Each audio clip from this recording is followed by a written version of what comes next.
Hello students, a very good evening to all of you. I hope आप सभी लोग अच्छे हैं और अच्छा कर रहे हैं लाइफ में।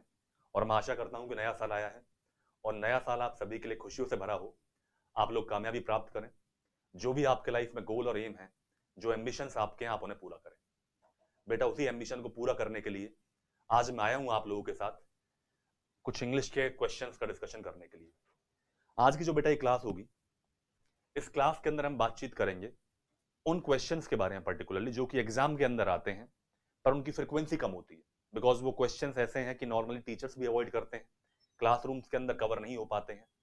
मेरा टारगेट ये है कि वो क्वेश्चंस जो एग्जाम में आते हैं बट जिनकी फ्रिक्वेंसी क्या है, कम रहती है, पर जब वो क्वेश्चन आता है 99% स्टूडेंट्स को उन क्वेश्चन को करने में क्या होती है, प्रॉब्लम होती है। ऐसा नहीं है, क्वेश्चन जो है आपके कई बार आपको सामने आते भी होंगे पर प्रॉब्लम हो जाती है आप लोग उन क्वेश्चन को क्या सॉल्व करने में। और स्टूडेंट्स ध्यान रखिएगा, एग्जाम में है, it is the race against time. आपके पास टाइम कम है, आपको उस दिए गए टाइम के अंदर क्वेश्चन सॉल्व करना है।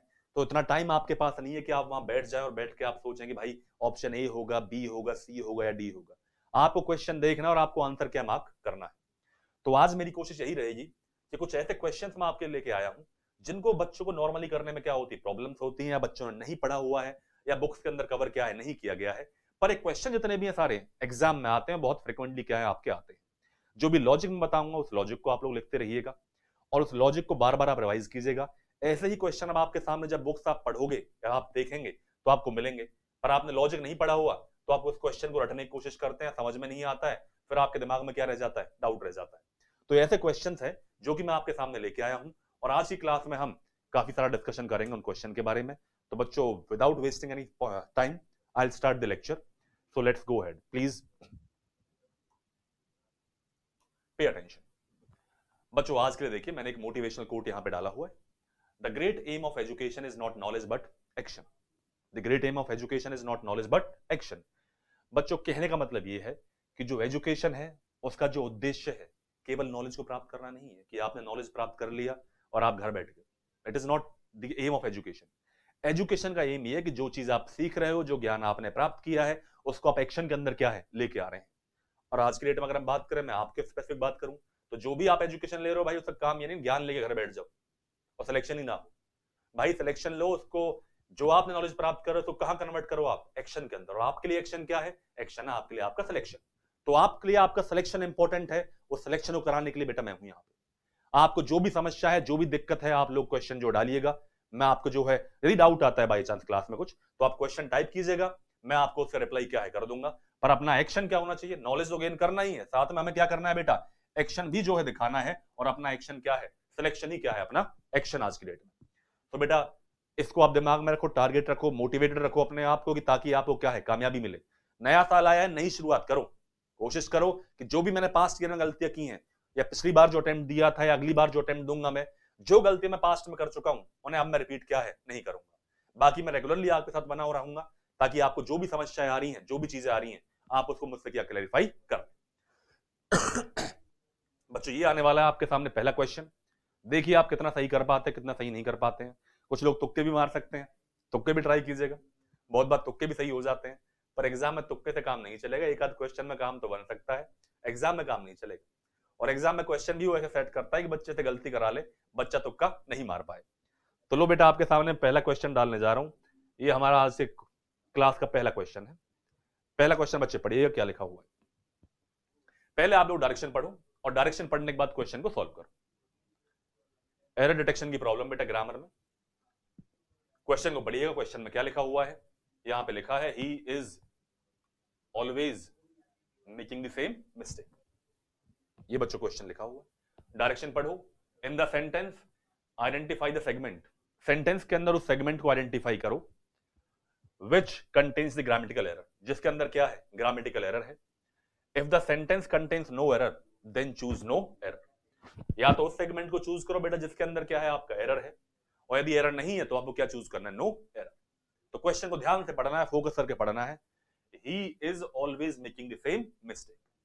बच्चों, तीन पार्ट यहां पे दिए हुए हैं। पहला पार्ट क्या है आपका, ही इज।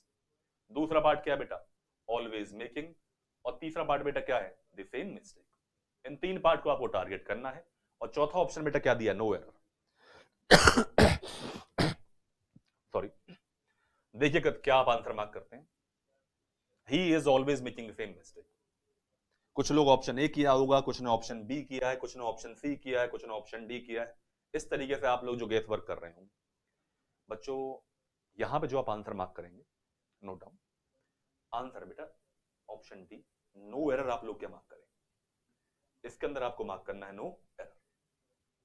अब बच्चों प्रॉब्लम क्या है, देखो पहली बात तो ये है कि जो नॉर्मली चीज पढ़ाई जाती है वो ऐसा होता है, हम लोग ऐसे पढ़ लेते हैं कि मान लो किसी सेंटेंस में ऑलवेज आ रहा है या फिर रेगुलरली आ रहा है, डेली आ रहा है, एवरीडे आ रहा है। यदि इस टाइप के शब्द आ रहे हैं, यूजुअली आ रहा है, ऑफन आ रहा है, मैं इन शब्दों को एक बार बेटा बोर्ड पे लिख देता हूं। बेटा ऐसे यदि ऑलवेज है और क्या है आपका, ऑफन है, यूजुअली है, एवरीडे है, रेगुलरली है, नॉर्मली ऐसा जो है आप पढ़ते हैं, देखने को मिलता है, पढ़ाया भी जाता है कि यदि मान लो इस तरह के शब्द आपको क्या है मिल रहे हैं क्वेश्चन के अंदर, तो इनसे हमें थोड़ा आइडिया मिल जाता है कि हम टेंस कौन सा यूज करेंगे, प्रेजेंट इंडेफिनिट टेंस हम लोग क्या यूज करेंगे, ये जो नॉर्मली आप लोग पढ़ते हैं और इस तरीके से आप क्वेश्चन को समझते हैं। बेटा इन चीजों से बाहर आओ, यदि आप इसी चीज में पढ़े रहोगे तो एग्जाम में आप मिस्टेक कर दोगे और एग्जाम में आप क्वेश्चन नहीं कर पाओगे। ये बात सही है कि always, often, usually, everyday, regularly वगैरह शब्द आते हैं तो प्रेजेंट इंडेफिनिट टेंस का प्रयोग क्या है हम लोग कर लेते हैं, पर यदि कोई बंदा ये कहे कि यदि ये शब्द आ गया और प्रेजेंट इंडेफिनिट टेंस से प्रयोग होगा, तो भाई साहब ये बात गलत है। ये अपने दिमाग से निकाल दो आप कि आपने ऑलवेज देखा, ऑफन देखा, यूजुअली देखा, एवरीडे देखा, रेगुलरली देखा और आपने क्या मार्क कर दिया, प्रेजेंट इंडेफिनिट टेंस आपने मार्क कर दिया। आपने सोचा कि यहां पे क्या लिखा हुआ है, ही इज ऑलवेज मेकिंग। अब बच्चों आपने देखा इज आया और क्या मेकिंग आया है। मैक्सिमम बच्चे क्या कोशिश करते हैं कि यहां पे क्या करें कि ही always makes the same mistake, he always makes the same mistake. Maximum जो बच्चे उनका दिमाग इस तरीके से काम किया होगा कि ही always makes the what same mistake. और आप लोगों ने बेटा आंसर क्या मार्क किया होगा, आपने आंसर जो मार्क किया होगा ऑलवेज मेकिंग, तो आपने ऑप्शन ए जो क्या मार्क किया होगा कि ही is always making the same mistake. बच्चों चाहे कुछ भी मुझे मतलब नहीं है, यहां पे जो आप आंसर मार्क करोगे आंसर क्या होगा आपका, नो एरर। अब समझो लॉजिक क्या है, लॉजिक समझना बेटा, रब करने दीजिए।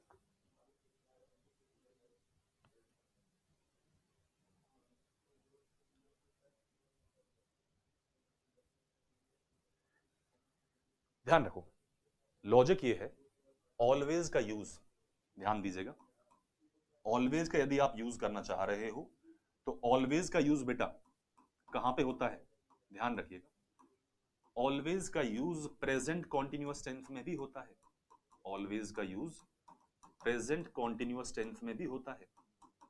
ध्यान रखना है कि ऑलवेज का यूज कहां होता है, प्रेजेंट कॉन्टिन्यूअस टेंस के अंदर भी होता है, पर किस सिचुएशन में होता है ये पता होना चाहिए आपको। जब आप बात कर रहे हो ऑलवेज के बारे में, ऑलवेज का यूज प्रेजेंट कॉन्टिन्यूअस टेंस में किसी ऐसे एक्शन को बताने के लिए होता है जिससे आपका जो स्पीकर है वो अनॉयड है।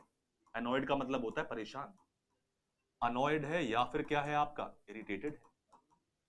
तो कोई ऐसा एक्शन जिससे आपका स्पीकर क्या है, परेशान है, और प्रेजेंट टाइम में वो एक्शन क्या है आपका होता रहता है, उस प्रेजेंट टाइम के एक्शन से जिससे स्पीकर परेशान है उसको बताने के लिए क्या है आप ऑलवेज का यूज करते हैं प्रेजेंट कॉन्टिन्यूअस टेंस के अंदर।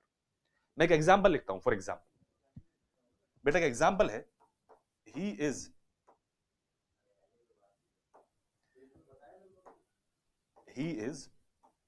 Always coming late, he is always coming late. बच्चों पढ़ो क्वेश्चन को, he is always coming late. बच्चों आपने यूज किया ऑलवेज, और ऑलवेज का यूज कहां किया आपने, प्रेजेंट कॉन्टिन्यूअस टेंस के अंदर। अब क्या क्वेश्चन गलत है, क्या ये स्टेटमेंट गलत है, ये स्टेटमेंट बिल्कुल क्या है, सही है। इसमें आप ये समझिए कि जो स्पीकर है, जो बंदा बोलना चाह रहा है, वो ये कहना चाह रहा है कि वो उसके लेट आने की आदत पे हमेशा क्या है, परेशान रहता है। तो ये एक्शन इसमें किसमें डाला है उसने, प्रेजेंट कॉन्टिन्यूअस में, और प्रेजेंट कॉन्टिन्यूअस में एक्शन डाला और आदत से बंदा क्या है, परेशान है। तो आपने ऑलवेज का यूज कहां किया है, प्रेजेंट कॉन्टिन्यूअस टेंस में, और क्या बोला, he is always coming late. तो ऐसे सेंटेंस जिनके अंदर स्पीकर ये कहना चाह रहा है कि वो किसी बंदे के एक्शन से क्या है, परेशान है, अनॉयड है, इरिटेटेड है, उस केस में ऑलवेज का यूज कहां पे होगा आपका, प्रेजेंट कॉन्टिन्यूअस टेंस के अंदर आप यूज करें। I hope it is clear. एक और एग्जाम्पल लिखो बच्चों, ही is always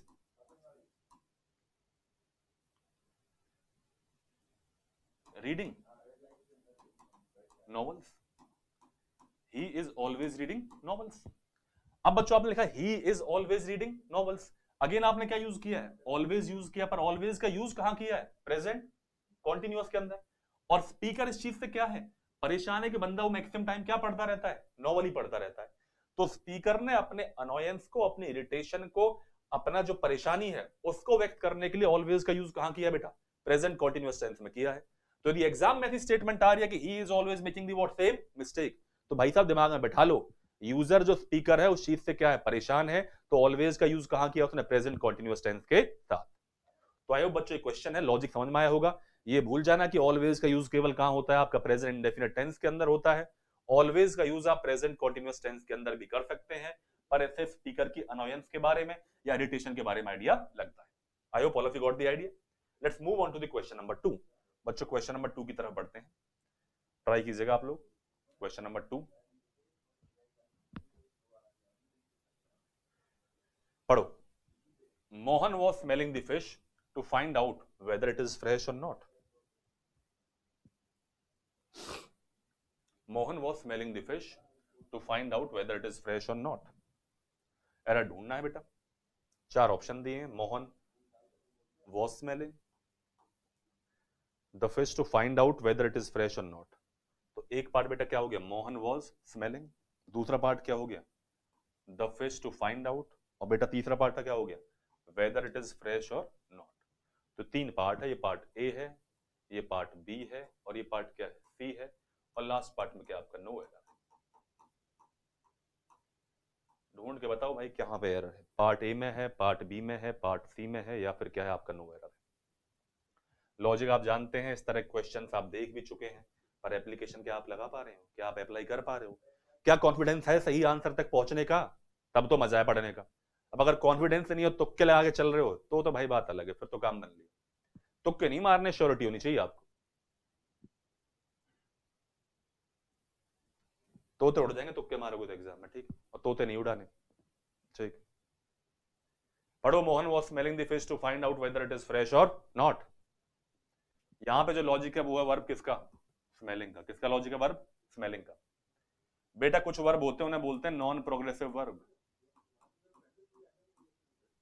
non progressive verb, non progressive verb है। कुछ नॉन प्रोग्रेसिव वर्ब होते हैं, जो नॉन प्रोग्रेसिव वर्ब होते हैं उनका यूज एक्शन जब आप बताते हो, तो नॉन प्रोग्रेसिव वर्ब है नॉर्मली, जो बेटा नॉन प्रोग्रेसिव वर्ब है, कुछ आइडिया होगा आपको, पढ़ा होगा कि नॉन प्रोग्रेसिव वर्ब कौन कौन से हैं। चलो कुछ मैं नॉन प्रोग्रेसिव वर्ब को लिख देता हूं ताकि आपको कुछ आइडिया लगे। For example has, have, own, possess, keep, contain, belong, consist। has, have, own, possess, keep, contain, belong, consist, love, hate, like, dislike, see, seem, feel, touch, taste, smell, mind, remember।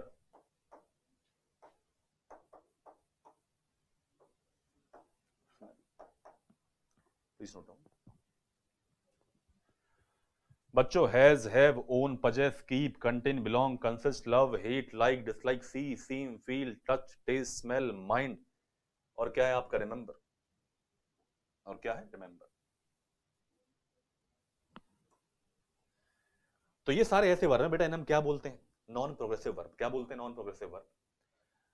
अब इसमें होता है, जब non progressive verb के बारे में आप बात करते हो, तो नॉर्मली जो ये नॉन प्रोग्रेसिव वर्ब हैं, इनका यूज हम कहां नहीं करते, पीसीटी में नहीं करते बच्चों। पीसीटी मतलब हो गया प्रेजेंट कॉन्टिन्यूअस टेंस।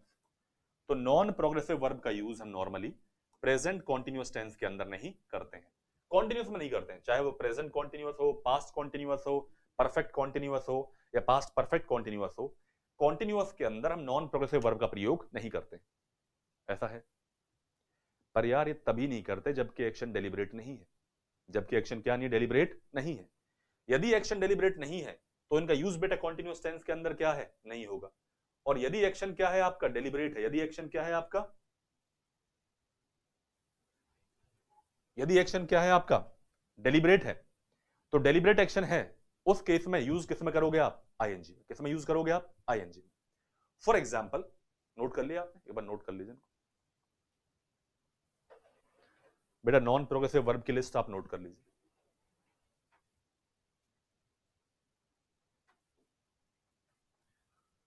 ये वर्ब आपको याद होनी चाहिए एग्जाम के हिसाब से। एग्जाम के हिसाब से इंपॉर्टेंट क्वेश्चन आते हैं बार बार।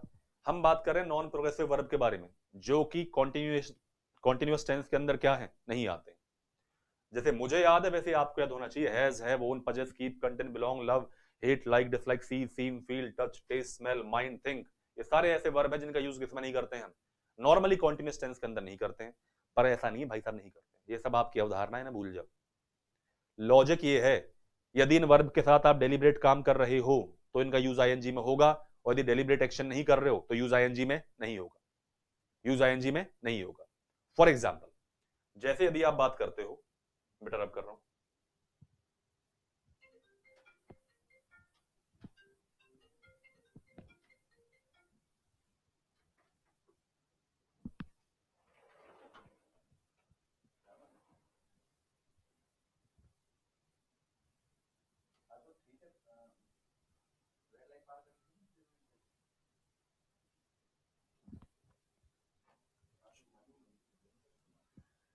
चलिए बेटा देखो,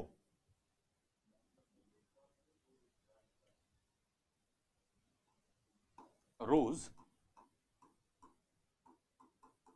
स्मेल स्वीट। रोज स्मेल स्वीट, वर्ब क्या यूज किया आपने? Smells. Mister Rakesh Sharma smells good.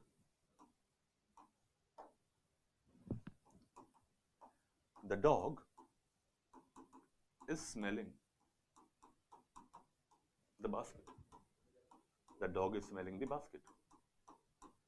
ये तीन है सेंटेंस मैंने आपके सामने लिखे हैं। इन तीनों को पढ़ के आपको समझ में आना चाहिए कि डेलिब्रेट एक्शन कैसा है, कि एक्शन डेलिब्रेट है, वॉलंटरली हो रहा है या इनवॉलंटरली हो रहा है। यदि आप डेलिब्रेटली जानबूझकर कोई एक्शन कर रहे हो तो नॉन प्रोग्रेसिव वर्ब का यूज आईएनजी में क्या होता है? सही होता है। कॉन्टिन्यूअस टेंस में क्या होता है? सही होता है। और यदि आप जानबूझ के नहीं कर रहे हो तो बेटा उनका यूज आईएनजी में क्या है? नहीं होता है। For example, rose smells sweet. बच्चों एक स्टेटमेंट लिखा है, कोई डेलिब्रेट एक्शन क्या है? नहीं है। ऐसा होता है कि रोज स्मेल्स व्हाट? स्वीट। बच्चों टेंस कौन सा यूज किया आपने? Present indefinite. स्टेटमेंट क्या है? सही, बिकॉज आईएनजी में यूज क्या है? आप नहीं करेंगे। Mister Rakesh Sharma smells good. तो बच्चों मैंने बोला mister Rakesh Sharma smells good. अब वो स्मेल कर रहा है अपने आप कुछ नहीं कर रहे हो, डेलिब्रेट एक्शन नहीं है। कोई बंदा आपके पास खड़ा हुआ है, उसमें से अच्छी स्मेल आ रही है, आपकी नोज में जा रही है, आप स्मेल कर रहे हो, कुछ आप कर नहीं रहे हो।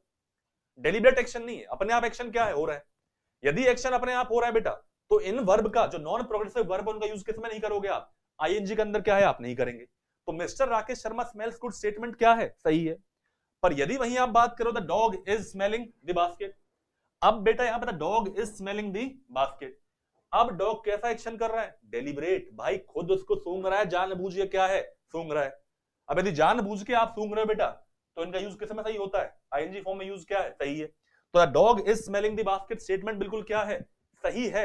ये मत करना कि इसका यूज किसमें किया है? आईएनजी फॉर्म में यूज क्या है? गलत है। यूज बिल्कुल क्या है? सही है। The dog is smelling the basket. यदि मान लो लिखा होता आपका the dog smells the basket, the dog smells the basket, बच्चों यहां पे अब स्मेल्स गलत होता, बिकॉज एक्शन कैसा हो गया? डेलिब्रेट। और यदि डेलिब्रेट एक्शन है तो किस में डालोगे आप? प्रेजेंट कॉन्टिन्यूअस में या कॉन्टिन्यूअस फॉर्म में क्या है आप यूज करोगे? क्या बोलोगे आप यहां पे? The dog is smelling the basket. तो बेटा स्टेटमेंट 3 क्या है आपका? सही है। अब सेम लॉजिक से यहां पे आ जाओ कि Mohan was smelling the fish to find whether it is fresh और नॉट। बेटा मोहन जानबूझ के खुद कर रहा है, डेलिब्रेटली काम कर रहा है, डेलिब्रेटली फिश को स्मेल कर रहा है कि वो फ्रेश है या नहीं है। अब यदि एक्शन डेलिब्रेट हो गया तो टेंस कौन सा यूज करोगे आप? प्रेजेंट कॉन्टिन्यूअस में यूज करोगे नॉन प्रोग्रेसिव वर्ब को। तो यहां पे क्या लिखा है? Mohan was smelling the fish. Statement बिल्कुल क्या है आपका? सही है। क्या मार्क करोगे आप? No error. सेम क्वेश्चन आपका एग्जाम में आ रखा है और मैक्सिमम लोगों ने बेटा कहां एरर फाइंड आउट किया था? स्मेलिंग के अंदर क्या एरर फाइंड आउट किया था, पर अभी मैंने आपको समझा दिया है। यदि डेलिबरेटली एक्शन आप कर रहे हो, इनका यूज आईएनजी के अंदर क्या होता है? सही होता है, तो आप क्या मार्क करोगे? No error. आई होप बात समझ में आई आप लोगों को। चलिए बेटा नेक्स्ट क्वेश्चन की तरफ बढ़ते हैं।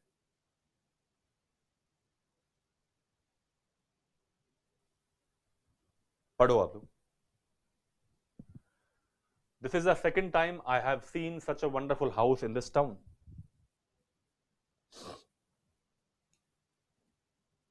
This is the second time I have seen such a wonderful house in this town. कहां पे एरर है?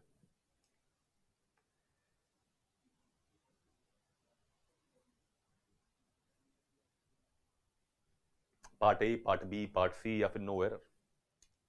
मुझे थोड़ा ध्यान दीजिएगा। अगेन क्या मार्क करोगे आप? No error. क्या मार्क करोगे आप? No error. ये क्वेश्चन तो ऐसा है, हर बच्चे को पता होना चाहिए, हर बच्चे को इसका लॉजिक क्या है पता होना चाहिए। ध्यान रखिएगा, ये तीन स्टेटमेंट है। यदि आपका दिया है this is the first time, this is the first time, या फिर this is the second time, या फिर this is the third time. इसी तरीके से यदि आप बढ़ते रहते हो, आगे बढ़ते चला जाओ, कितना ही बढ़ते चले जाओ। यदि ये एक्सप्रेशन आपको दिया गया है तो इसके बाद जो अगला क्लॉज आएगा, अगला क्लॉज कौन से टेंस में आएगा बेटा? Present perfect. कौन से में आएगा? प्रेजेंट परफेक्ट में। तो यदि आप यूज करो this is the second time I have seen such a wonderful house in this town, ये क्या यूज किया? This is the second time. आगे क्लॉज क्या आया है? I have seen such a wonderful house in this town. अभी बेटो यदि आपने यूज किया बच्चों this is the second time I have scene, इसके बाद जो क्लॉज शुरू हो रहा है वो क्या है? I have seen such a wonderful house in this town. कौन सा टेंस आप यूज करोगे? Present perfect. तो क्या यूज किया आपका? I have seen. For example note कर ले बेटा, नोट कर लो, this is the first time plus this is the second time, this is the third time. इसके बाद जो प्लस में नेक्स्ट क्लॉज आएगा, ध्यान रखना है वो क्लॉज कौन से टेंस के अंदर आएगा? आपका प्रेजेंट परफेक्ट। एग्जाम में काफी बारी प्रॉब्लम आती है और ध्यान रखना है कि आप प्रेजेंट परफेक्ट यूज करेंगे। एक और एग्जाम्पल लिख देता हूं आपके लिए।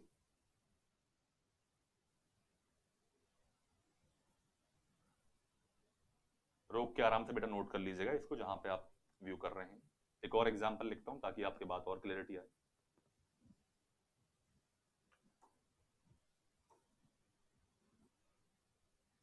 This is the first time, this is the first time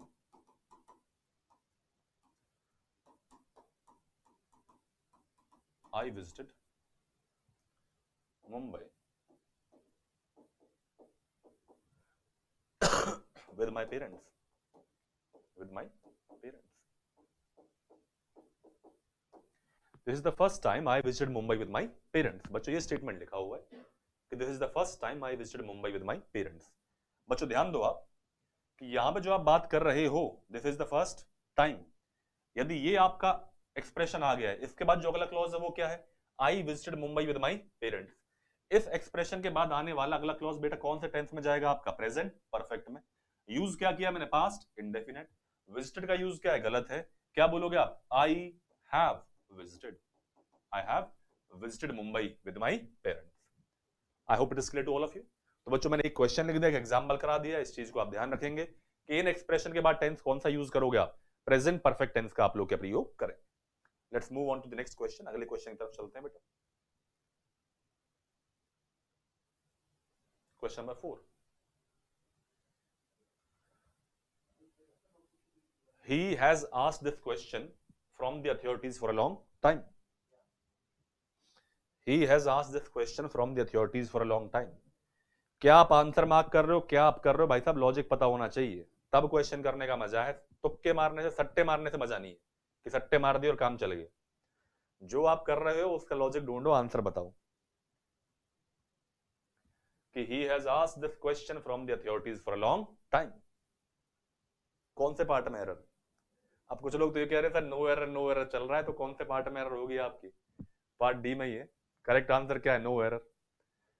ऐसे नहीं जाना है भाई, लॉजिक पता है तो ठीक है, अदरवाइज क्या है, बात गलत है। क्या मार्क करोगे? He has asked this question from the authorities for a long time.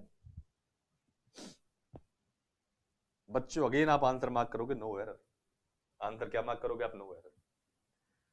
Normally आपने पढ़ा है कि यदि कोई एक्शन पास्ट में शुरू हुआ है, ये पास्ट टाइम में कोई एक्शन शुरू हो रहा है, पास्ट टाइम में एक्शन शुरू हुआ है, और यदि अभी तक एक्शन क्या है? चल रहा है।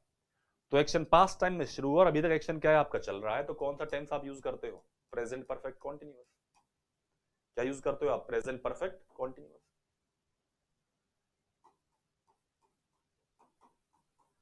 प्रेजेंट परफेक्ट कॉन्टिन्यूअस का यूज आप तब करते हो जब कोई एक्शन पास्ट में शुरू अभी भी चल रहा है। For example, I have been teaching you for past half an hour. I have been teaching you for past half an hour, कि पिछले आधे घंटे से मैं आपको क्या है? पढ़ा रहा हूं। तो मैंने क्या बोला है? I have been teaching you. मैंने यूज किया हैव बीन प्लस क्या है? टीचिंग। प्रेजेंट परफेक्ट कॉन्टिन्यूअस का मैंने यूज क्या है? किया है। पर पॉइंट ये है कि एक्शन शुरू कब हुआ? पास्ट में। आधे घंटे पहले एक्शन क्या है? शुरू हुआ, और अभी भी एक्शन क्या है? चल रहा है। तो मैंने यूज किया present perfect continuous tense. My dear students, present perfect continuous का यूज तो ऐसे एक्शंस को बताने के लिए वैलिड है, पर यह भी ध्यान रखना है ऐसे किसी एक्शन को बताने के लिए प्रेजेंट परफेक्ट का यूज भी क्या है? सही है। अब ये बात बच्चों को पता नहीं होती तो वो कंफ्यूज रहते हैं कि यदि कोई एक्शन पास्ट में शुरू हुआ और अभी भी क्या है? चल रहा है, उसको बताने के लिए आप सभी को पता है प्रेजेंट परफेक्ट कॉन्टिन्यूअस का प्रयोग हम क्या है? करते हैं। पर यह भी ध्यान रखना है प्रेजेंट परफेक्ट कॉन्टिन्यूअस तो यूज करते हैं, और क्या यूज हो सकता है आपका? प्रेजेंट परफेक्ट का यूज भी क्या है? बिल्कुल सही है। फॉर एग्जाम्पल, एक एग्जाम्पल बेटा देखना।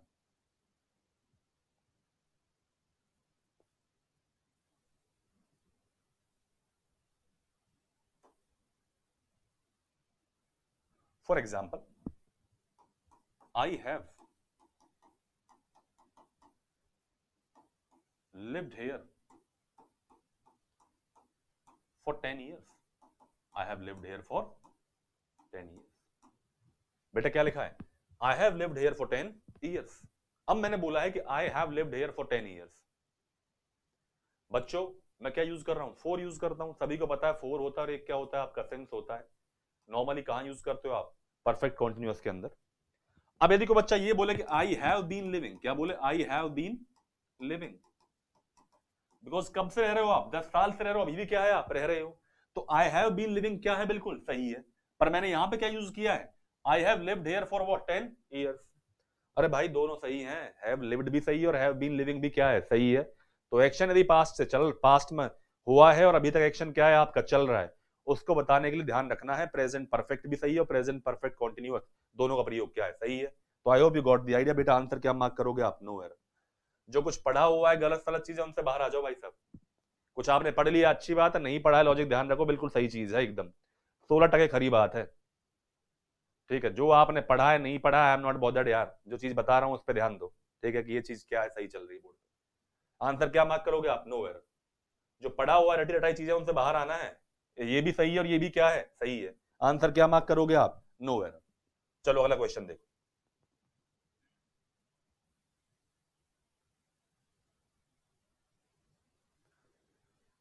I would rather you did this work. I would rather you did this work. I would rather you did this work. क्या मार्क करोगे? मार्क तो छोड़ो, पहले ये बताओ मतलब क्या है इसका? I would rather you did this work. यहां पे यूज हो रहा है would rather। पढ़ा भी नहीं होगा would rather के बारे में आपने। एक would rather यूज करते हैं, एक would sooner यूज करते हैं। दो एक्सप्रेशन यूज करते हैं बेटा, would rather और would sooner। प्रेफरेंस बताने के लिए क्या यूज करोगे आप? वुड रादर और would sooner. I would rather you did this work, मतलब ये होता है कि मैं प्रेफर करूंगा कि तुम इस काम को करो। आई would rather you did this work, कि मैं प्रेफर करूंगा कि तुम इस काम को क्या करो, ये आप कहना चाह रहे हो। बच्चों पॉइंट ये आपने यूज किया वुड रादर, या फिर आप क्या यूज कर सकते हैं? Would sooner. दो एक्सप्रेशन आपने यूज किए। सेम क्वेश्चन आपका सीजीएल एग्जामिनेशन में आ चुका है भाई साहब। पढ़ना आपका काम है, पर ये आपको मिलता ही नहीं पढ़ने को। आई would rather you did this work. जितने बच्चे सुन रहे हैं ना 99 क्या 100% बच्चों ने स्टेटमेंट ऐसा क्वेश्चन कभी क्या है देखा ही नहीं होगा, पढ़ाया नहीं जाता। आई would rather you did this work. बच्चों क्या मार्क करोगे आप? No error. क्या मार्क करोगे आप? No error. सेशन यही चल रहा है, दिमाग को आप घुमाओ भाई साहब, तुक्के मारने से काम नहीं चलेगा। दिमाग को घुमाओ, पढ़ा है नहीं पढ़ा है, आता है नहीं आता, लॉजिक क्या है, क्यों ऐसा हो रहा है, ध्यान रखना है। यदि आप यूज कर रहे हो वुड रादर या फिर आप यूज कर रहे हो वुड सूनर, वुड सूनर, इसके बाद जो अगर क्लॉज दिया है, नेक्स्ट क्लॉज जो दिया है वो क्लॉज बेटा जाता है पास्ट इंडेफिनिट में। किसमें जाता है? पास्ट इंडेफिनिट में। तो लिखा है आई would rather you did this work. तो बच्चों यहां पे मैंने यूज किया आई would rather you did this work, तो वुड रादर आ गया, अगला क्लॉज क्या आ गया? You did this work. अब जो आपका है यू डिड दिस वर्क, ये बेटा आपने अगला क्लॉज यूज किया, अगला क्लॉज किसके अंदर जाएगा? आपका पास्ट इंडेफिनिट के अंदर, और यूज क्या किया? आपका पास्ट इंडेफिनिट यूज किया है। तो ध्यान रखना यदि वुड रादर दिया है, वुड सूनर दिया है, तो आप कौन सा टेंस यूज करोगे अगले क्लॉज में? Past indefinite. एक और इसमें छोटी सी बात ध्यान रखने वाली है,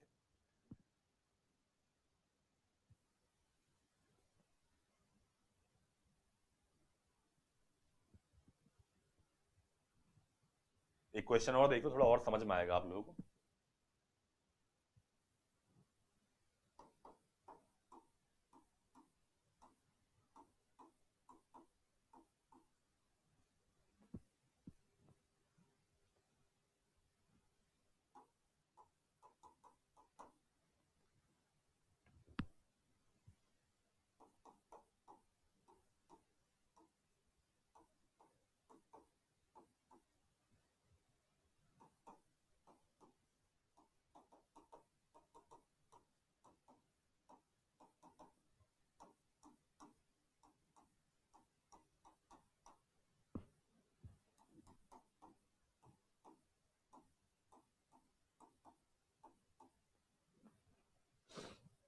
नोट डाउन करो।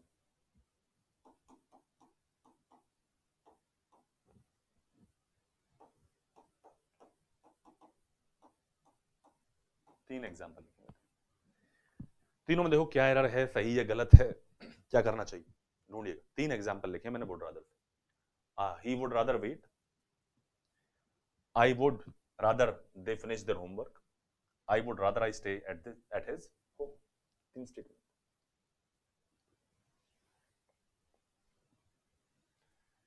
बेटा यदि इसका मतलब समझो तो इसका मतलब ये है ही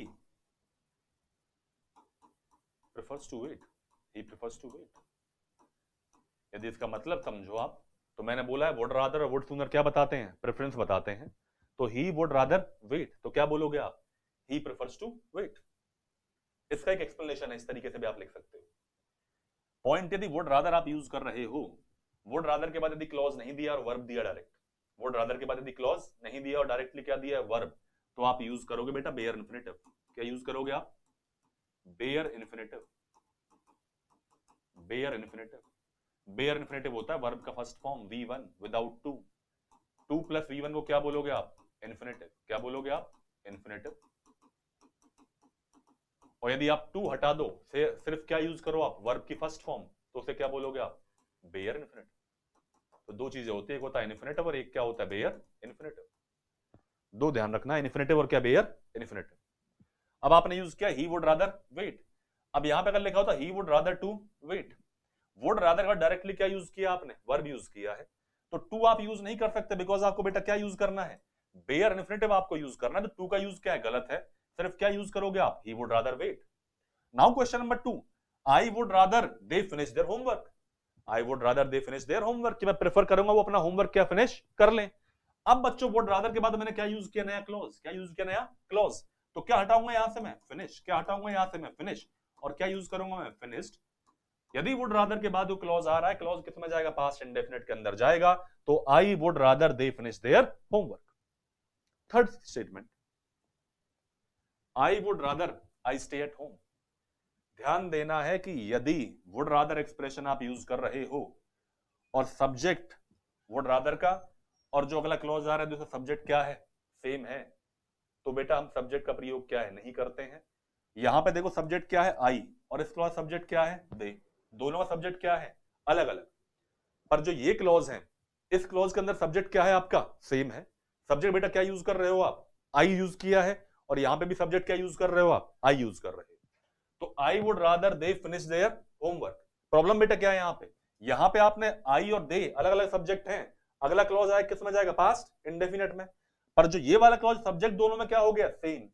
ऐसे केस में अगले क्लॉज को आप यूज नहीं करते हैं, सब्जेक्ट आप यूज नहीं करोगे, आप क्या यूज करोगे, केवल बेयर इन्फिनेटिव। क्या यूज करोगे, बेयर इन्फिनेटिव। तो क्या बोलोगे आप, आई वुड रादर, बेटा आई हटाओगे, क्या यूज करोगे आप, स्टे एट हिज होम। तो तीन टाइप के एक्सप्रेशन है जो आपको पता होने चाहिए, वुड रादर के साथ या फिर क्या वुड सूनर के साथ। दिमाग में बैठा लो, यदि वुड रादर आया है, वुड रादर के बाद यदि डायरेक्ट वर्ब आ रहा है तो बेयर इन्फिनेटिव आएगा। वुड रादर के बाद यदि क्लॉज आ रहा है तो किसमें जाएगा, पास्ट इंडेफिनेट में जाएगा। पर पास्ट इंडेफिनेट में तभी जाएगा जब बेटा ध्यान रखना दोनों के दोनों सब्जेक्ट क्या होने चाहिए, अलग अलग। जैसे सब्जेक्ट यहां पे क्या आई और यहां पे क्या यू, यहां पे क्या आई यहां पे क्या दे, अगला क्लॉज किसमें जाएगा, पास्ट इंडेफिनेट में। पर थर्ड वाले सेंटेंस में बेटा सब्जेक्ट दोनों में क्या हो गया, सेम। तो आप सब्जेक्ट यूज नहीं करोगे, डायरेक्टली क्या यूज करोगे आप, बेयर इन्फिनेटिव। तो लिखोगे I would rather stay at his home. I hope it is clear. Slide रोक के नोट डाउन कर लीजिएगा। I will move on to the next slide. अगला बेटा स्लाइड देखते हैं।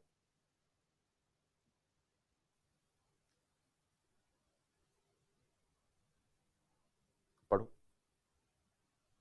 आई would rather you did not do this mistake.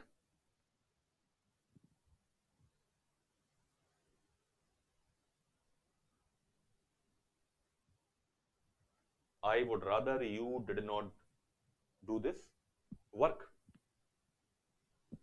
Same statement आ गया वुड रादर के ऊपर। भाई साहब लॉजिक समझो, दिमाग घूम जाएगा, मजा आएगा, नई जो चीज सीख रहे हो, मुझे पता है पहली बार आप देख रहे हो।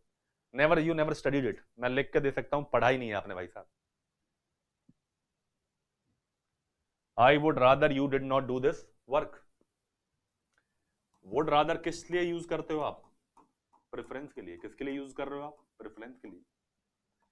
और यहां क्या दे रहे हो आप, सजेशन। क्या दे रहे हो आप, सजेशन, कि मैं सजेस्ट करूंगा कि तुम इस काम को क्या है ना करो। सजेशन के लिए बेटा वुड रादर यूज नहीं होता है, सजेशन के लिए क्या यूज करते हो आप, हैड बेटर। क्या यूज करते हो आप, हैड बेटर। तो क्या यूज करोगे आप, आई वुड रादर नहीं आया, क्या बोलोगे आप, आई हैड बेटर।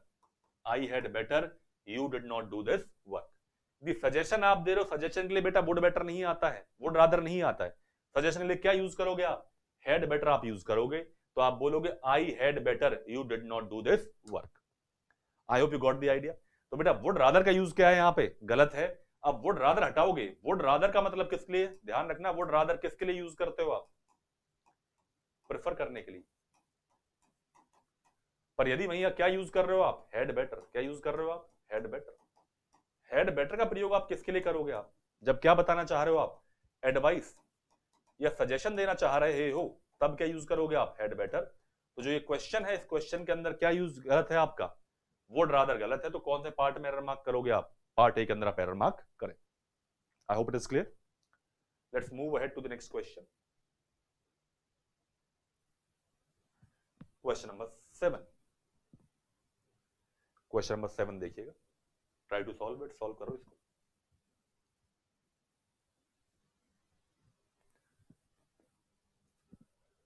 क्वेश्चन लिखा है, I am promising never to disrespect any woman in my life. मैं वादा करता हूं कि मैं कभी भी किसी महिला का सम्मान क्या है नहीं करूंगा। डिसरिस्पेक्ट क्या है, नहीं करूंगा। उन्हें अपमानित या असम्मान उनका मैं क्या है नहीं करूंगा। तो I am promising never to disrespect any woman in my life. जुड़े रहो मेरे साथ। I will teach you many logical things, बहुत सारी लॉजिकल चीजें बताऊंगा जो एग्जाम में आती है। अपने जो वो छटपुट चीजें उनसे बाहर आओ, जो एक्चुअल चीजें उन्हें पढ़ो जो एग्जाम में आती है। I am promising never to disrespect any woman in my life. बच्चों ध्यान रखना है, प्रोमिसिंग कैसा वर्ब है, नॉन प्रोग्रेसिव वर्ब है। कैसा वर्ब है, नॉन प्रोग्रेसिव वर्ब है। नॉन प्रोग्रेसिव वर्ब है, तो इसका प्रोग्रेस वाले मतलब आईएनजी फॉर्म में यूज हम लोग क्या है, अवॉइड करते हैं। और मैंने बताया है जब एक्शन कैसा हो आपका, डेलिब्रेट एक्शन हो, तब आप यूज कर सकते हैं। अदरवाइज अगर इनडेलिब्रेट एक्शन है तो बेटा आप यूज क्या है, आईएनजी के अंदर नहीं करेंगे। तो लिखा है I am promising never to disrespect any woman in my life.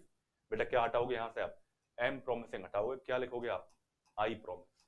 आप यूज करोगे I promise to never disrespect any woman in my life. I hope it is clear to all of you. अगले question की तरफ बढ़ते हैं। When he finished his homework, he called me and asked for my help. When he finished his homework, he called me and asked for my help. ये question लिखा हुआ है आपके सामने, सिंपल क्वेश्चन है, बहुत सिंपल क्वेश्चन है, बहुत बार पढ़ा भी हुआ आपने, पढ़ो आराम से, सॉल्व करो, कंफ्यूज नहीं होना, शांति से पढ़ो, मजे से पढ़ो, लॉजिक ढूंढो और निकालो। अभी तो गेम शुरू हुआ है, गेम चलेगा भाई। कुछ क्वेश्चंस कराए हैं, सिंपल क्वेश्चंस कराए हैं, सिंपल नहीं है, कुछ का लॉजिक पता ही नहीं होगा आप लोगों को। बहुत चीजें बताने को टेंस के अंदर, दुनिया भर की चीजें हैं। आई will teach you each and everything, all जितना हो सकता है, जहां तक एग्जाम आपका जा सकता है, सारे क्वेश्चन बताऊंगा। बच्चों ये है आपका क्वेश्चन पास्ट परफेक्ट के ऊपर बेस्ड है, पास्ट परफेक्ट के ऊपर। यदि पास्ट में ध्यान रखना है, दो एक्शन है, एक्शन 1 और एक्शन 2, दो एक्शन बेटा पास्ट में, एक्शन 1 और एक्शन 2, और दोनों एक्शन क्या हो गए? कंप्लीट। दोनों एक्शन क्या हो गए? कंप्लीट। अब ध्यान रखना है, यदि पास्ट में दो एक्शन है, दोनों एक्शन क्या हो गए हैं? कंप्लीट। तो जो एक्शन यदि पहले कंप्लीट हो रहा है 1, पहले कंप्लीट होने वाला बेटा एक्शन किस में जाता है? पास्ट परफेक्ट में। और जो बाद में हुआ है वो किस में जाएगा? आपका पास्ट इंडेफिनिट में। तो दो एक्शन है बेटा आपके, एक तो क्या हो गया आपका एक्शन 1 और एक क्या हो गया एक्शन 2। अब इन दो एक्शन के अंदर आपको ये चेक करना है, पढ़ते यदि पास्ट में दो एक्शन कंप्लीट हो चुके हैं, तो जो एक्शन पहले कंप्लीट होता है वो किस में जाएगा? आपका पास्ट परफेक्ट में। और जो बाद में कंप्लीट हुआ बेटा वो किस में जाएगा? आपका पास्ट इंडेफिनिट। यहां क्या लिखा हुआ है? When he finished his homework he called me and asked for my help. जब उसने बेटा होमवर्क क्या किया? फिनिश कर लिया। होमवर्क करने वाला आपको क्या किया है? कॉल किया और आपकी हेल्प क्या है? मांगी। अब यहां दो एक्शन है, तीन एक्शन हो गए, पर एक कॉल और आस्क वाला एक्शन तो ऑलमोस्ट क्या हुआ है? साथ साथ। पर पहले काम क्या किया उसने? होमवर्क क्या फिनिश किया। तो पास्ट में दो एक्शन क्या हो चुके हैं? कंप्लीट। अब जो एक्शन पहले कंप्लीट हुआ किस में जाएगा? पास्ट परफेक्ट में। और जो बाद में बेटा किस में जाएगा? पास्ट इंडेफिनिट में। तो यहां आपने गलती क्या की है? क्या यूज किया है? Past indefinite. क्या यूज करोगे आप? Past perfect. तो आप बोलोगे व्हेन ही हैड, क्या यूज करोगे आप? फिनिश्ड। कि when he had finished his homework he called me and asked for my help. तो ध्यान रखना, सिंपल सा लॉजिक है, पास्ट में दो एक्शन कंप्लीट हो चुके हैं, एक एक्शन पहले हुआ, एक एक्शन बाद में हुआ है। जो पहले हुआ किस में डालोगे? पास्ट परफेक्ट में। और जो बाद में बेटा किस में डालोगे? पास्ट परफेक्ट इंडेफिनिट के। और ही बहुत कुछ है इसमें पढ़ने के लिए पास्ट परफेक्ट में, इसी लॉजिक के अंदर आप घूम जाओगे। पर आज के लिए मैं सिर्फ इसी क्वेश्चन तक सीमित रहूंगा। इसमें भी क्वेश्चन में वेरिएशन होता है, that you will see later on, पढ़ाऊंगा वो भी धीरे धीरे आपको। तो वेट करो, और क्लास के अंदर आपको और भी लॉजिक मिलेंगे जहां पे बात अटक जाती है, जहां फंस जाए क्वेश्चन, पता ही नहीं चले कौन सा एक्शन पहले हो रहा है, कौन सा एक्शन कहां हो रहा है, बाद में हो रहा है। तो वो चीज भी देखनी है आपको, पर धीरे धीरे बताएंगे, सारा कुछ एक क्लास में नहीं। अगला क्वेश्चन देखो बेटा,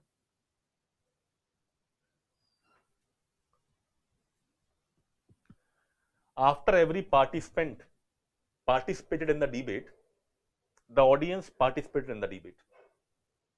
क्वेश्चन लिखा हुआ है, after every participant participated in the debate, the audience participated in the debate. Simple question, again very very simple question. Check करो part A, part B, part C या पार्ट डी, किस में error है?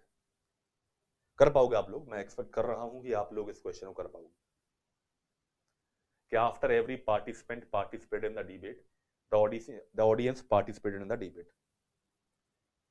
बच्चों पहले किसने पार्टिसिपेट किया है? पार्टिसिपेंट ने। उसके बाद बेटा किसने पार्टिसिपेट किया है? ऑडियंस ने। डिबेट में पहले किसने पार्टिसिपेट कर लिया? और पार्टिसिपेंट ने। और फिर किसने पार्टिसिपेट किया है डिबेट में? ऑडियंस ने। पहले कौन सा एक्शन हो गया? ऑडियंस का पार्टिसिपेट करने वाला या पार्टिसिपेंट का पार्टिसिपेट करने वाला? और जो पहले कौन सा एक्शन हुआ? जो प्रतिभागी उन्होंने क्या भाग लिया है। तो बच्चों ये एक्शन पहले कंप्लीट हो गया। अब बात वही है, एक्शन 1 और एक्शन क्या है 2। यदि दो एक्शन दिए, दोनों एक्शन पास्ट में क्या हो चुके हैं? कंप्लीट। तो जो एक्शन पहले होगा बेटा किस में जाएगा? पास्ट परफेक्ट में। और जो एक्शन बेटा बाद में किस में जाएगा? आपका पास्ट इंडेफिनिट में। तो इसमें पहले कौन सा एक्शन कंप्लीट हुआ है? पहले वाला, जिसमें कि आपने किसने पार्टिसिपेट किया है? पार्टिसिपेंट ने। तो किस में डालोगे इसको? पास्ट परफेक्ट में। तो यहां क्या यूज करोगे आप? हैड। तो करेक्शन कर लो, after every participant had participated in the debate, the audience participated in the debate. क्या मार्क करोगे आप? ऑप्शन ए आप मार्क करो। I hope you got the idea. Question number 8 और 9 दोनों क्या है? सेम लॉजिक ऊपर बेस्ड है। लास्ट क्वेश्चन देखिए बेटा आज की क्लास का,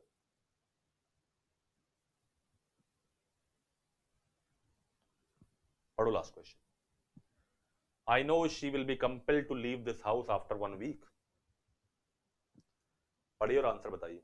part A, part B, part C, part D. Option A, option B, option C, option D, option A, option B, option C, option D, none of these, whatever you want to mark. करो mark, कुछ तो करो mark, मारो तुक्के। पता ही नहीं होगा आपको, I am sure about it, 100% sure, पता ही नहीं होगा।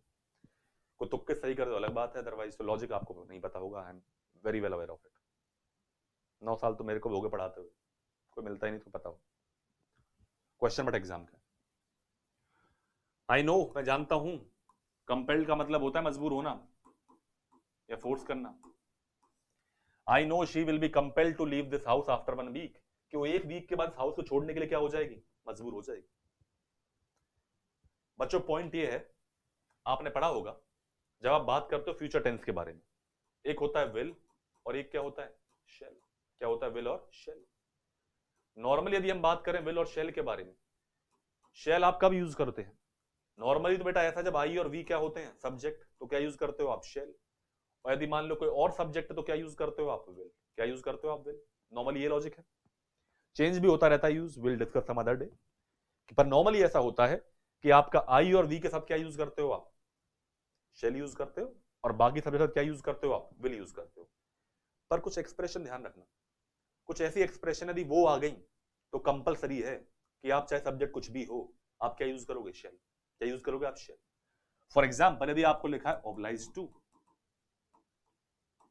Oblige to, compel to, force to,